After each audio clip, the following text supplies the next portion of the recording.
RS English classes अड्डा। तो हम लोग बात कर रहे थे यहाँ पर जो आर्टिकल बेस्ड जो एरर्स हैं, तो इसमें हम लोग और भी क्वेश्चंस को देख लेते हैं। तो इसमें हमने पहला राइट किया हुआ है, लिखा है दर्शन ऑलवेज साइंस बाय, यहाँ तक फर्स्ट पार्ट है और में, और सेकंड है day and. Number B not by the night because it is the law of nature. और नंबर 4 देख ही रहे हैं, लिखा है कि नो एरर। तो इससे हमको क्या करना है कि फिर वही फाइंड आउट करना है किस वाले पार्ट में प्रॉब्लम है। यदि कोई प्रॉब्लम नहीं है तो हमारा क्या होगा, ये ऑप्शन नंबर डी हो जाएगा। तो यहाँ पर लिखा है the sun always shines by day and not by the night because it is the law of nature. ठीक है, तो यहाँ देख लेते हैं, लिखा द सन ऑलवेज साइंस। यहाँ पर तो कोई प्रॉब्लम नहीं क्योंकि प्रेजेंट एंड डेफिनेट टेंस बना है। और वैसे भी हम लोग यहाँ पर आर्टिकल को देखेंगे तो यहाँ पर लगा हुआ है डे एंड, यहाँ पे देख रहे हैं लिखा हुआ है नाइट लिखा हुआ है।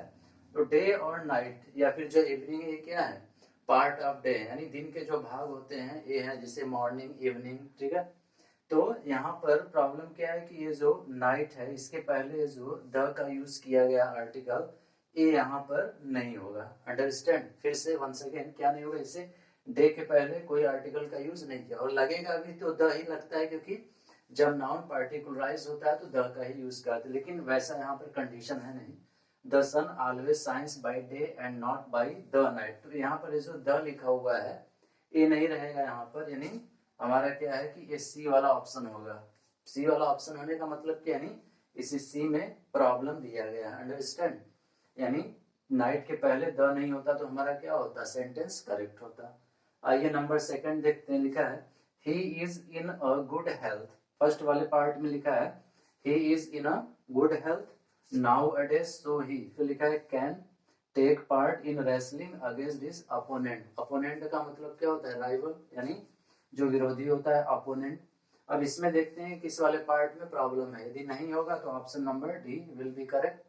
देख लेते हैं वैसे, he is in a good health nowadays so he can modal auxiliary का यूज किया है, take part in wrestling against his opponent. तो यहाँ यदि हम ध्यान दें तो ये जो लिखा हुआ है अ गुड हेल्थ, अ गुड हेल्थ में क्या है, अ किसको डिनोट कर रहा है, अ बेसिकली डिनोट कर रहा है हेल्थ को, लेकिन लगा हुआ है गुड, यानी जी के अकॉर्डिंग। तो हम जानते हैं कि जो हेल्थ है क्या है, this is uncountable noun. Understand, ये क्या होता है हमारा हेल्थ, अनकाउंटेबल नाउन है। यानी अनकाउंटेबल नाउन का मतलब क्या, जिसको काउंट नहीं किया जा सकता है।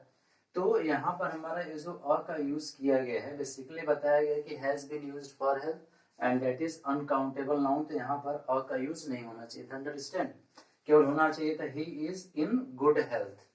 तो इसी में प्रॉब्लम है, he is in good health. तो यहाँ पर लगता भी है जैसे, अब बात यह है कि यहाँ पर एडजेक्टिव का यूज हुआ, फिर नाउन का। अब यहाँ देखना है कि दैट इज जो नाउन आ रहा है वो काउंटेबल आ रहा है कि अनकाउंटेबल। यदि यहाँ पर काउंटेबल होता कोई नाउन तो का यूज सही था, लेकिन यहाँ पर हम देख रहे हैं क्या है, has been used uncountable noun, uncountable noun का यूज किया गया। तो यहाँ पर हमारा क्या होगा, फर्स्ट वाले पार्ट में प्रॉब्लम है। तो he is in good health nowadays so he can take part in wrestling against his opponent. Understand, तो first option will be. Number third is what, we should believe in English because they are generally honest and characterful। थोड़ा ध्यान देना है, लिखा है we should believe in English। English हम जानते हैं कि दो चीजें थे, इंग्लिश और एक द इंग्लिश, दोनों में डिफरेंस क्या है। इंग्लिश नेम ऑफ क्या है, एक लैंग्वेज है, लेकिन द इंग्लिश क्या होता है, द लगाने से वो पूरे सिस्टम को क्या करता है, लोगों को बोध कराने लगेगा वहां पर। We should believe in English, हमें इंग्लिश में विश्वास रखना चाहिए। अब यहाँ पर इंग्लिश लैंग्वेज में थोड़ी किसी पर्सन्स की बात की गई है। बोला we should believe in English because they are generally honest. तो बोले they are generally honest, honest word से ही हम समझ सकते हैं कि यहाँ पर क्या है, यहाँ पर किसी सब्जेक्ट की बात नहीं की गई, बिकॉज कोई सब्जेक्ट ऑनेस्ट नहीं होता है। ठीक है, पर्सन्स पर हम ये चीजें अप्लाई करते हैं। तो यहाँ पर ये जो लिखा हुआ है इंग्लिश, यहाँ पर होना चाहिए था we should believe in the English. Understand, होना चाहिए था we should believe in the English because they are generally honest and characterful. अब द इंग्लिश लगने से क्या होगा, यहाँ पर अंग्रेज का बोध होता है। ठीक है, जो इंग्लिश मैन है उनकी बोध की जाती है। तो यहाँ पर सब्जेक्ट के पहले द लगने से अब जैसे क्या है कि पुअर, तो पुअर एडजेक्टिव है, अंडरस्टैंड, और उसके पहले द लगाते हैं तो क्या हो जाता है, वो हमारा नाउन का बोध कराने लगता है। लेकिन यहाँ पर द लगने से क्या है कि उस पूरे जो इंग्लिश पर्सन है, जो लोग हैं, उनका ये बोध करा रहा है।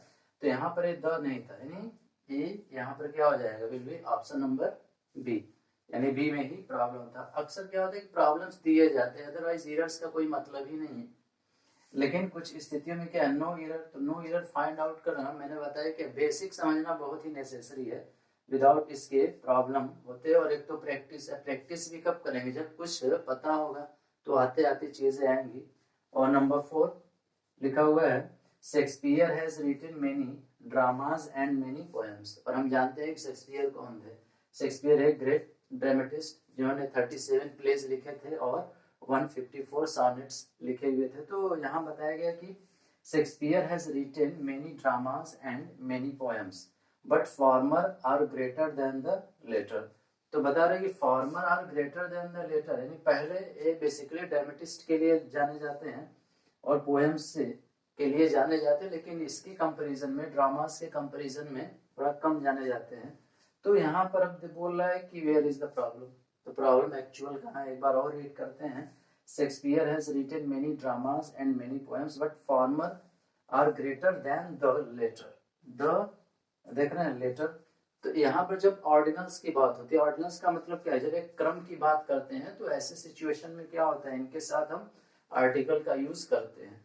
सो हियर शुड बी व्हाट, यहाँ पर लिखा हुआ है but former are greater than the latter, the but the, यहाँ पर ऐसे में मिल गया है, ठीक है, but the former are greater than the latter. So here should be in the option number what, in the option number C there is problem. तो ये 4 इस पर बेस्ड एक्सरसाइज थे, क्योंकि आर्टिकल्स में बहुत सारी चीजें हैं कि ए एन का तो यूज नहीं करते, लेकिन कहीं कहीं द नाउन के पहले लगता है, तो क्या होता है, चीजों को जब पार्टिकुलराइज किया जाता है तो लगता है। तो यहाँ पर चीजें मैंने बताया कि ए पार्ट के फॉर्म में है, यहाँ पर द का यूज नहीं। और यहाँ पर बताया गया कि हेल्थ अनकाउंटेबल, तो फिर यहाँ पर अ का यूज नहीं होना चाहिए था, तो हमें प्रॉब्लम है। और नंबर 3 लिखा था we should believe in English because they are generally honest and characterful. तो फिर वही बात है, यहाँ पर इंग्लिश जो कि एक लैंग्वेज को शो कर रहा था, बट होना क्या चाहिए था, इसके पहले द, यानी हिडन, मतलब यदि नहीं लगा है तब भी सेंटेंस रॉन्ग है, और लगा है लेकिन अननेसेसरी, वहां पर उसकी जरूरत नहीं है, लगाया गया तो भी रॉन्ग है। और number 4 Shakespeare has written many dramas and many poems, तो इसमें बताया गया है, इसमें बताया गया कि जो फॉर्मर लिखा था इसके पहले हम द का यूज करेंगे, ठीक है। तो मेरा शायद number 3 videos I told you, और 4th but I am not confirm. So और इस पर भी और भी वीडियोस बनाते रहेंगे, ठीक है। तो जो लोग भी चैनल पर नए हैं, चैनल को सब्सक्राइब करना ना भूलें। So thank you for watching this video.